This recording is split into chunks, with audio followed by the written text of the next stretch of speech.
ધોરણ 11 પ્રકરણ નંબર 4 રાસાયણિક બંધન અને આણ્વીય રચના. આજથી મિત્રો આપણે 11મા ધોરણનું પ્રકરણ નંબર 4 શરૂ કરીશું, જેની અંદર રાસાયણિક બંધન વિશે સમજીશું. મતલબ પહેલા 1, 2 અને 3 પ્રકરણ અનુસાર પ્રકરણમાં આપણે પરમાણુઓ વિશે માહિતી મેળવી. પહેલા પ્રકરણમાં પરમાણુ અવિભાજ્ય હતો, પછી બીજા પ્રકરણની અંદર પરમાણુ વિભાજ્ય થયો, એના બંધારણ વિશે આપણે જોયું, અને ત્રીજા પ્રકરણમાં એ પરમાણુ કે તત્વ જે છે એના પરમાણુની ગોઠવણીથી આપણે આવર્ત કોષ્ટક જોયું. હવે આ પરમાણુઓ રાસાયણિક બંધ બનાવીને કેવી રીતે અણુની રચના કરે છે એના વિશે આપણે આ પ્રકરણમાં ભણવાનું છે. એટલે પ્રકરણનું નામ છે રાસાયણિક બંધન અને આણ્વીય રચના. તો પહેલા તો શબ્દ સમજીએ, રાસાયણિક બંધન કોને કહેવાય? તો આપણને ખબર છે અણુઓની અંદર જુદા જુદા પરમાણુઓ જુદા જુદા રાસાયણિક બંધથી જોડાયેલા હોય છે. મતલબ કંઈક એવું બળ છે કે જે અણુની અંદર પરમાણુઓને અથવા ઘટક પરમાણુને કે આયનોને જકડી રાખે છે.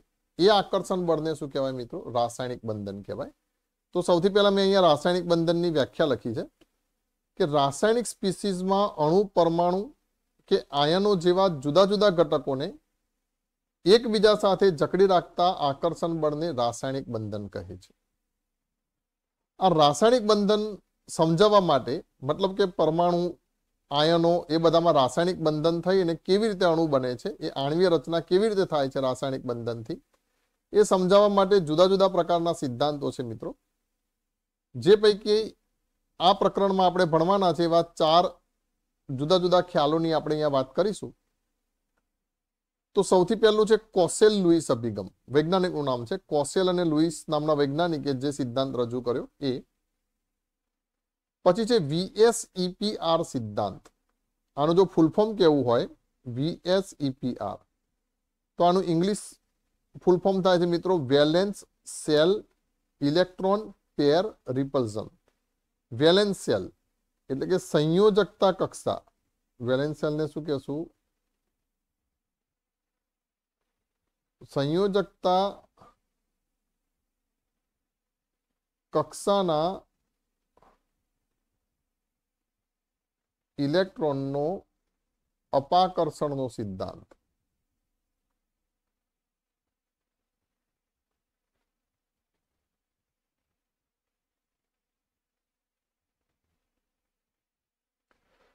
મતલબ પરમાણુની જે બહારની કક્ષા છે, આપણે જાણીએ છીએ કે પરમાણુ જ્યારે બંધ બનાવે છે ત્યારે એ બાહ્યતમ કક્ષાના ઇલેક્ટ્રોનનો ઉપયોગ કરે છે.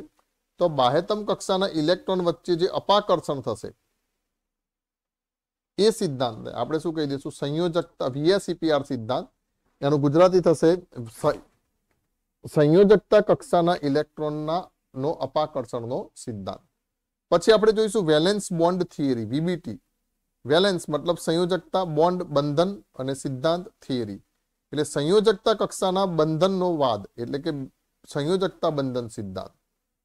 પછી જોઈશું MOT, મોલિક્યુલ ઓર્બિટલ થિયરી. મતલબ અણુઓની કક્ષક રચાશે, જેમ પરમાણુની કક્ષક રચાતી હતી ને સૌથી આધુનિક નમૂનામાં પરમાણુના, એમ અહીંયા આ સૌથી આધુનિક સિદ્ધાંત છે જેમાં અણુઓની કક્ષક રચાશે, એટલે એને આણ્વીય કક્ષક સિદ્ધાંત અથવા તો MOT કહે છે. તો આ 4 સિદ્ધાંત જે છે એ આપણે ભણીશું મિત્રો. અને આ 4 સિદ્ધાંત અંતર્ગત આપણે જુદા જુદા આટલા રાસાયણિક બંધન અથવા તો રાસાયણિક બંધોની ચર્ચા કરીશું. એક છે આયનીય બંધ,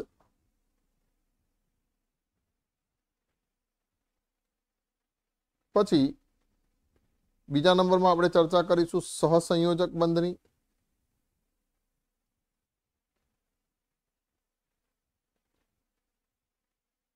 પછી એક વિશેષ પ્રકારનો સહસંયોજક બંધ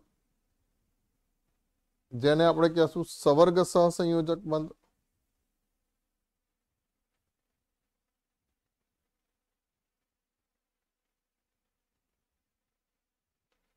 અને ચોથો એક રાસાયણિક બંધ જોઈશું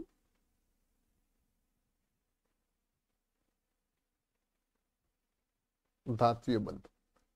આ ધાત્વીય બંધ જે છે મિત્રો એ બુકની અંદર નથી આપેલો, પણ એ તમારે નીટ અને JEE માં આવશે, એટલે એના વિશે પણ આપણે થોડીક ચર્ચા કરીશું, આ ધાત્વીય બંધ વિશે પણ એ પ્રકરણના અંતમાં. તો આવી રીતે આયનીય બંધ, સહસંયોજક બંધ, સવર્ગ સહસંયોજક બંધ, ધાત્વીય બંધ વિશે આપણે ચર્ચા કરીશું. અને આ જે બંધન જે છે એ જુદા જુદા વૈજ્ઞાનિકોએ પોતપોતાના જુદા જુદા સિદ્ધાંતોને આધારે કઈ રીતે સમજાવ્યા એની વાત કરીશું. તો સૌથી પહેલા મિત્રો હવે શરૂ કરીએ. પહેલો જે સિદ્ધાંત છે એ કે રાસાયણિક બંધન અંગેનો કોસેલ લુઈસ અભિગમ. મતલબ કોસેલ અને લુઈસ નામના વૈજ્ઞાનિકોએ રાસાયણિક બંધ વિશે શું શું ધારણાઓ કરી અથવા શું શું તારણો કાઢ્યા એ આપણે જોઈશું. અહીંયા મેં પાઠ્યપુસ્તકનું જ પાનું ક્રોપ કરીને મૂકેલું છે, એનામાંથી જ મુદ્દા લીધેલા છે કે જેથી તમને એના શબ્દો ખ્યાલ આવે. તો સૌથી પહેલા કોસેલ લુઈસમાંથી આપણે જોઈશું લુઈસ અભિગમ.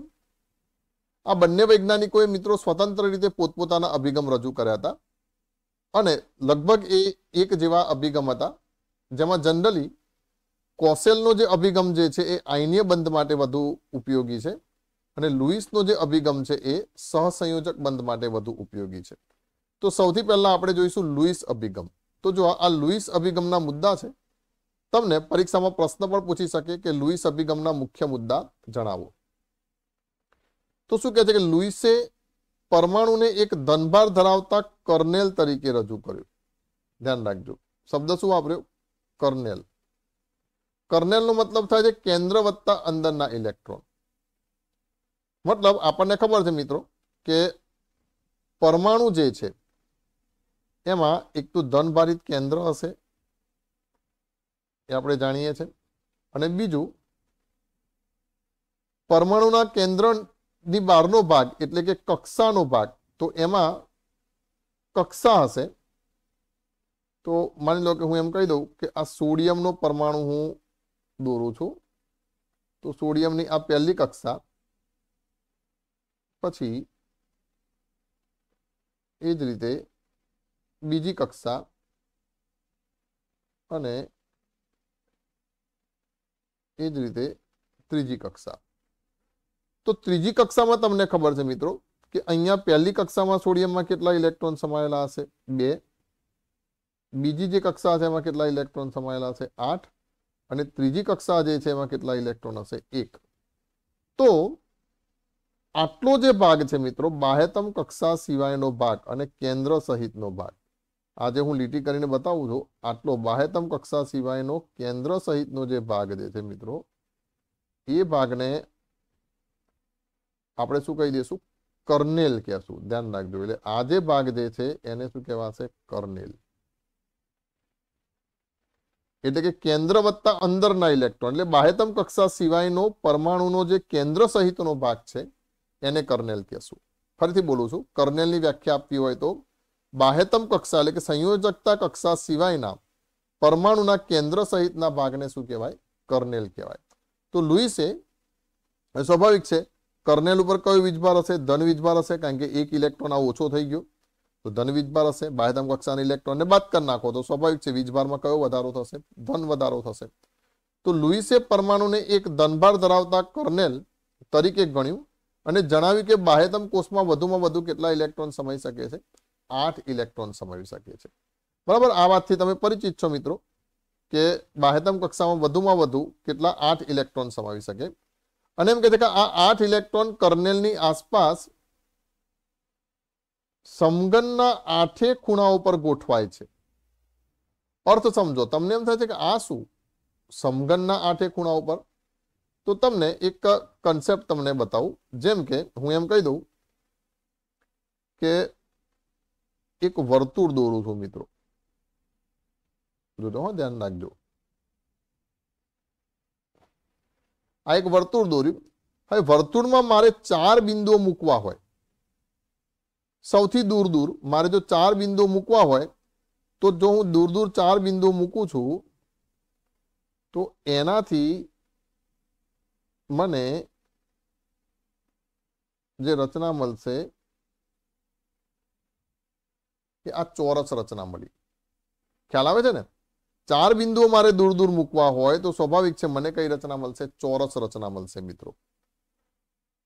तो વર્તુળ ઉપર ચોરસ રચના, તો તમે આ વર્તુળને હવે 3 ડાયમેન્શનમાં કલ્પો, મતલબ એક ઘન તરીકે. ધ્યાન રાખજો, આ વર્તુળ છે, તો વર્તુળના છેડે 4 બિંદુ મેં મૂક્યા, તો અહીંયા ચોરસ મળ્યું. તો ઘનના છેડે જો તમે 4 બિંદુ મૂકશો તો તમને આ પ્રકાર, ઘનના છેડે તમે ટોટલ 3 ડાયમેન્શનમાં 8 બિંદુ મૂકી શકશો મિત્રો, અને એનાથી તમને એક આ પ્રકારનો સમઘન મળશે. હવે આ થોડુંક 3 ડાયમેન્શનમાં વિચારજો, આવી રીતે.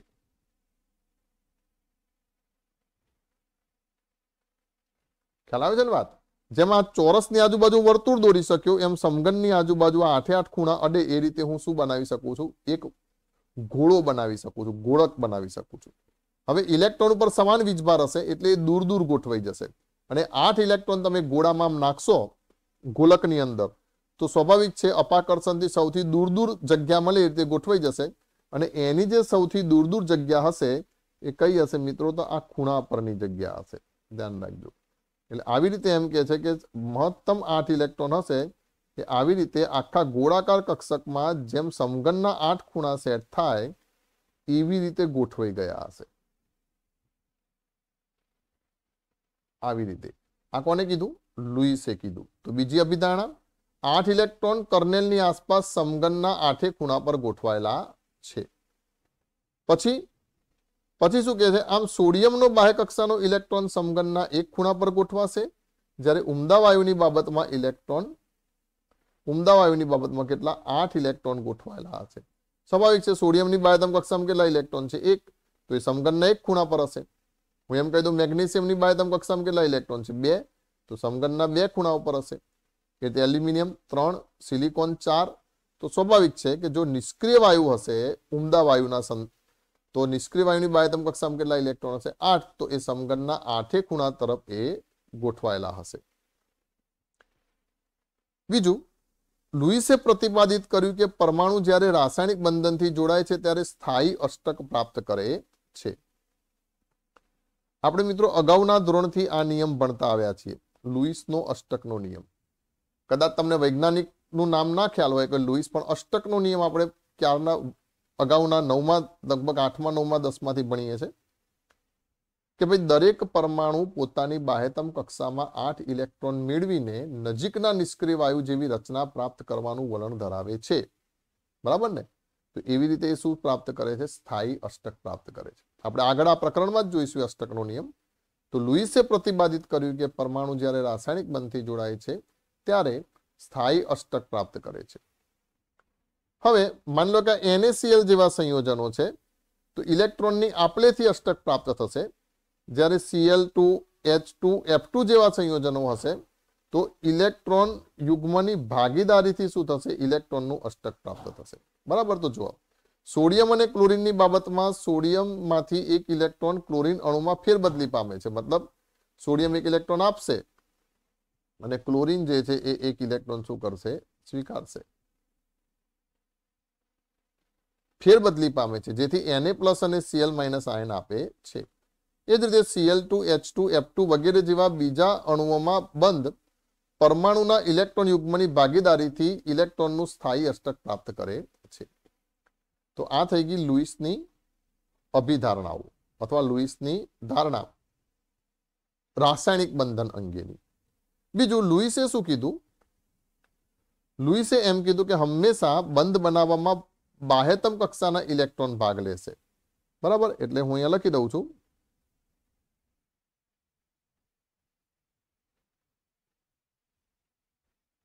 બંધ બનાવવામાં. આમ તો બંધ શબ્દ આપણે હાલ નથી રાખતા, પણ હું શું કહી દઈશ કે રાસાયણિક બંધનમાં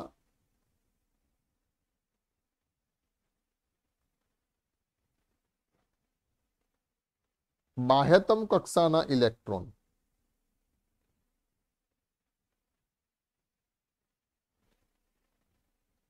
અથવા તો શું કહેવાશે એને? સંયોજકતા ઇલેક્ટ્રોન ભાગ લે છે. એટલે લુઈસે આવી રીતે એ સંજ્ઞા એ બાહ્યતમ કક્ષાના ઇલેક્ટ્રોનને બિંદુ તરીકે દર્શાવી અને આ પ્રમાણે સંજ્ઞા લખી. દાખલા તરીકે હું એમ કહી દઉં કે Li, પછી બેરિલિયમ, પછી બોરોન, નાઇટ્રોજન, ઓક્સિજન, ફ્લોરિન અને નિયોન. તો લુઈસે એમ કીધું કે લિથિયમની બાહ્યતમ કક્ષામાં એક ઇલેક્ટ્રોન છે, બાહ્યતમ કક્ષાના, અંદરના નહીં, અંદર તો આ કર્નેલ આવી ગયા, આ બધા જે મેં બતાવ્યા સંજ્ઞાથી એક કર્નેલ. બેરિલિયમની બાહ્યતમ કક્ષામાં કેટલા ઇલેક્ટ્રોન છે? 2 ઇલેક્ટ્રોન છે, તો 2 બતાવીશું. બોરોનની બાહ્યતમ કક્ષામાં કેટલા ઇલેક્ટ્રોન છે? 3 ઇલેક્ટ્રોન છે, તો 3 બતાવીશું.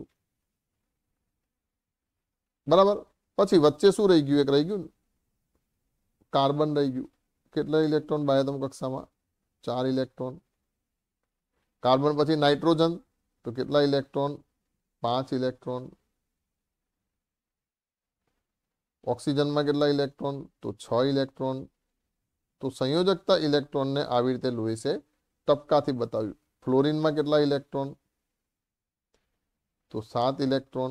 અને નિયોનમાં અષ્ટક પૂરું થઈ જશે, નિષ્ક્રિય વાયુ છે, તો 2 ને 2 4, 2 6 અને 2 કેટલા ઇલેક્ટ્રોન થઈ જશે? 8.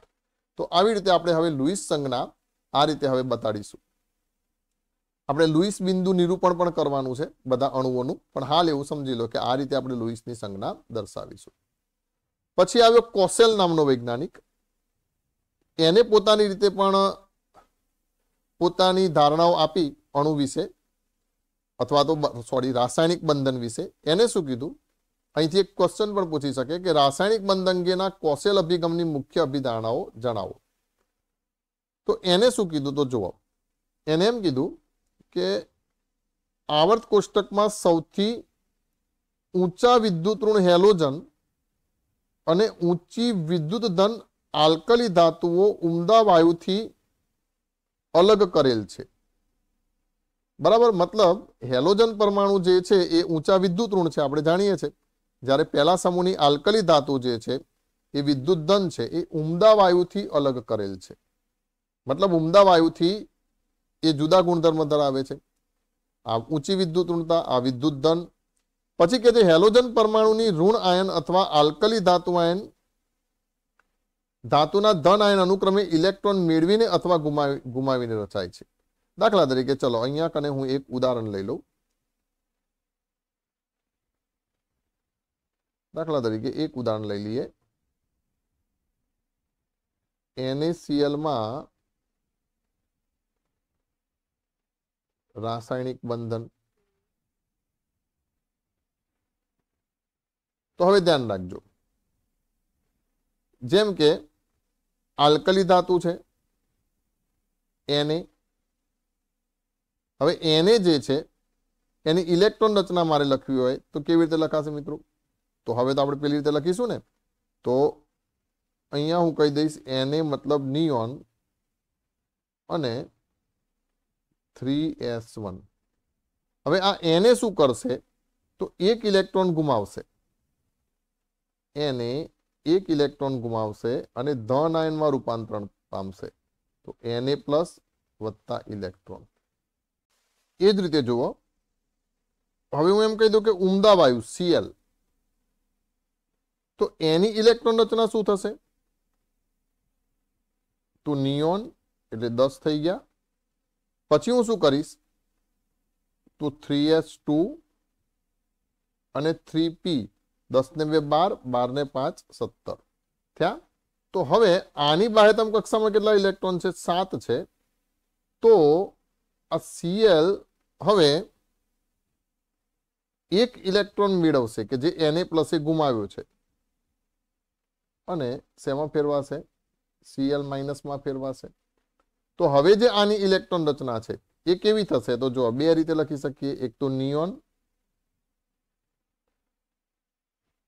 3s2 અને 3p6. પણ અષ્ટક પૂરું થઈ ગયું, મતલબ નજીકનો નિષ્ક્રિય વાયુ એટલે 10 ને 2 12 ને 6 18 એટલે નજીકનો નિષ્ક્રિય વાયુ કયો થઈ ગયો? આર્ગોન થઈ ગયો. તો એ આર્ગોન જેવી ઇલેક્ટ્રોન રચના પ્રાપ્ત કરે છે. તો જો ફરીથી હવે આનાથી તમને આ ખ્યાલ આવશે. આલ્કલી ધાતુ કે જે એક ઇલેક્ટ્રોન ગુમાવીને ધનાયન બનાવે છે, જ્યારે હેલોજન કે એક ઇલેક્ટ્રોન મેળવીને ઋણાયન બનાવે છે. તો શું કીધું આમને કે હેલોજન પરમાણુમાંથી ઋણાયન અથવા આલ્કલી ધાતુના ધન આયન અનુક્રમે ઇલેક્ટ્રોન મેળવીને અથવા ગુમાવીને રચાય છે. અલ્કલીમાંથી ધન આયન ઇલેક્ટ્રોન ગુમાવીને રચાયો, હેલોજનમાંથી ઋણાયન ઇલેક્ટ્રોન મેળવીને રચાયો. આ રીતે બનતા ઋણ અને ધન આયનો સ્થાયી ઉમદા વાયુ જેવી ઇલેક્ટ્રોન રચના પ્રાપ્ત કરે છે. સ્થાયી ઉમદા વાયુ જેવી ઇલેક્ટ્રોન રચના પ્રાપ્ત કરે છે. તો આ નિયોન જેવી ઇલેક્ટ્રોન રચના, જ્યારે આ એના નજીકનો ઉમદા વાયુ કયો ક્લોરીનનો, તો આર્ગોન જેવી ઇલેક્ટ્રોન રચના પ્રાપ્ત કરે છે. ઉમદા વાયુઓ 8 ઇલેક્ટ્રોનની સ્થાયી કોષ રચના NH2NP6 આપે છે. અહીંયા ધ્યાન રાખજો, હિલિયમ શું છે? અપવાદ છે. કારણ કે હિલિયમની બાહ્યતમ કક્ષામાં કેટલા ઇલેક્ટ્રોન છે મિત્રો? 2 જ છે. એટલા માટે તો જો NH2NP6 થઈ ગયું 2 અને 6, અહીંયા કને પણ 2s2 2p6 હોત ને, પણ આ અહીંયા કને NH2NP6. તો હવે આ નિયોન મતલબ શું થઈ ગયું? 2s2 2p6 થયું નિયોન પણ. તો આપે છે ઋણ અને ધન આયનો વિદ્યુતીય આકર્ષણથી સ્થાયી થાય છે. હવે મિત્રો જે અહીંયા કને ધન અને ઋણાયન જે બન્યા છે, કયા કયા? Na+ અને Cl-, એ શું થશે કે છે કે વિદ્યુતીય આકર્ષણથી સ્થાયી થાય છે. તો પહેલા જેમ કે હું લખું છું આ Na+ અને Cl-, બંને ઉપર અહીંયા ઋણ વીજભાર છે, અહીંયા ધન વીજભાર છે, એટલે વિરુદ્ધ વીજભારનું આકર્ષણ થશે અને શું બનાવશે? આ NaCl બનાવશે. છતાં અહીંયા લખી દઉં છું પ્લસ અને માઇનસ. એટલે એને શું કીધું કે ઋણ અને ધન આયનો વિદ્યુતીય આકર્ષણથી સ્થાયી થાય છે. જો ફરીથી એક વખત શું કીધું? આવર્ત કોષ્ટકમાં સૌથી ઊંચી વિદ્યુત ઋણતાવાળા હેલોજન તત્વો કે જેની વિદ્યુત ઋણતા વધારે છે, અને ઊંચા વિદ્યુત ધન આલ્કલી ધાતુઓ કે જે આલ્કલી ધાતુ કે જે વિદ્યુત ધન છે, ઉમદા વાયુથી જુદા ગુણધર્મો ધરાવે છે. તો ઉમદા વાયુથી અલગ કરેલા છે આ બધા ઉમદા વાયુ.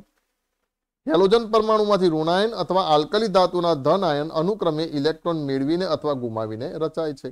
તો આલ્કલીનો ધનાયન રચાયો ઇલેક્ટ્રોન ગુમાવીને, હેલોજનનું ઋણાયન રચાયું ઇલેક્ટ્રોન મેળવીને. પછી શું કે છે? આ રીતે બનેલા ઋણ અને ધનાયનો સ્થાયી ઉમદા વાયુ જેવી ઇલેક્ટ્રોન રચના પ્રાપ્ત કરે છે. કરી ઉમદા વાયુઓ અપવાદ હિલિયમ 8 ઇલેક્ટ્રોનની સ્થાયી બાહ્ય કોષની રચના NH2NP6 આપે છે. ઋણ અને ધન આયનો સ્થિર વિદ્યુત આકર્ષણથી સ્થાયી થાય છે. આવું બીજું એક ઉદાહરણ મિત્રો બુકની અંદર આપ્યું છે. CaF2 માં રાસાયણિક બંધન.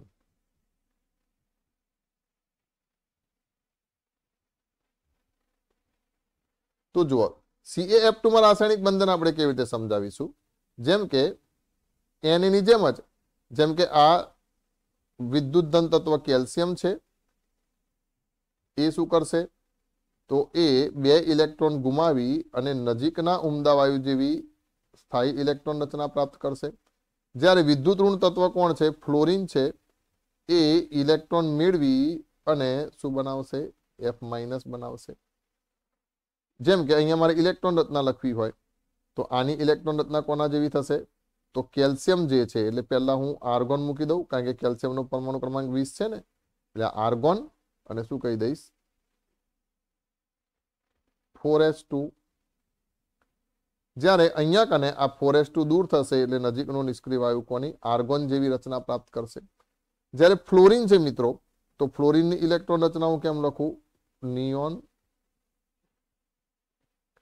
તો નિયોન પછી શું? 3s2 અને 3p5. પણ આ નજીકના નિયોન ની બીજો આવર્ત છે ને, એટલે જો 5 ને 2 7 ને 2 9, એટલે અહીંયા હું શું કરી નાખું છું? હિલિયમ કરી નાખું. તો આવી રીતે અહીંયા જે ઇલેક્ટ્રોન રચના પ્રાપ્ત થશે એ કઈ રીતે લખાય? તો હિલિયમ પછી 3s2 અને એક વધી 3p6, એટલે એવી થઈ ગઈ NH2NP6 જેવી. અથવા આ નજીકનો નિષ્ક્રિય વાયુ કયો થઈ જશે મિત્રો? નિયોન થઈ જશે. હવે સમજો, મારે જો સંતુલિત કરવું હોય અહીંયા કને, તો આ 2 ઇલેક્ટ્રોન જોઈશે, તો આ બે ફ્લોરિન જોઈશે અને આ 2, કારણ કે ઇલેક્ટ્રોનની સંખ્યા શું કરી? મેં સંતુલિત કરી. તો હવે આપણે જોઈ શકીએ છીએ કે હવે આ જે ધન અને ઋણાયનો પ્રાપ્ત થયા એ સ્થિર વિદ્યુતીય આકર્ષણથી સ્થાયી બને છે. મતલબ Ca+2 + 2F- એ સ્થિર વિદ્યુતીય આકર્ષણથી મતલબ CaF2 એમ કરીને શું થઈ ગયા? આ સ્થાયી થઈ ગયા. બરાબર. હવે ધ્યાન રાખજો, અહીંયા જે સ્થિર વિદ્યુતીય આકર્ષણથી જે આ સ્થાયી થયા અને જે બંધ રચાવે મિત્રો, એ બંધને કહેવાય છે વિદ્યુત સંયોજક બંધ, અથવા એને શું કહેવાય છે? આયનીય બંધ. તો આપણે એની વ્યાખ્યા લખીએ, આયનીય અથવા વિદ્યુત સંયોજક બંધ.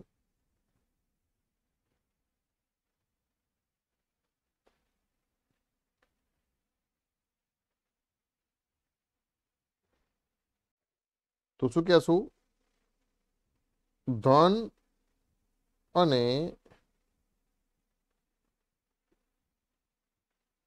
ઋણ આયન વચ્ચે સ્થિર વિદ્યુતીય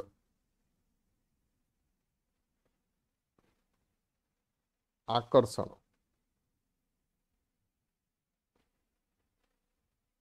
ને કારણે રચાતા બંધને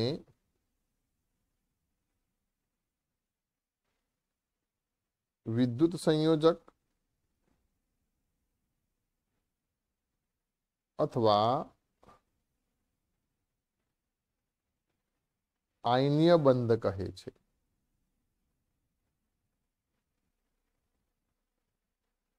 બરાબર. તો જનરલી આપણને ખ્યાલ આવે કે આ કોસેલ અભિગમ જે છે, એકલા કોસેલની વાત કરીએ તો કોસેલ અભિગમ જે છે એ આયનીય બંધ વિશેની સમજૂતી આપે છે. લુઈસમાં બંનેની વાત છે, પણ છતાંય લુઈસ અભિગમથી આપણે વધુ સારી સમજ કોની મેળવી શકશું મિત્રો? સહસંયોજક બંધની.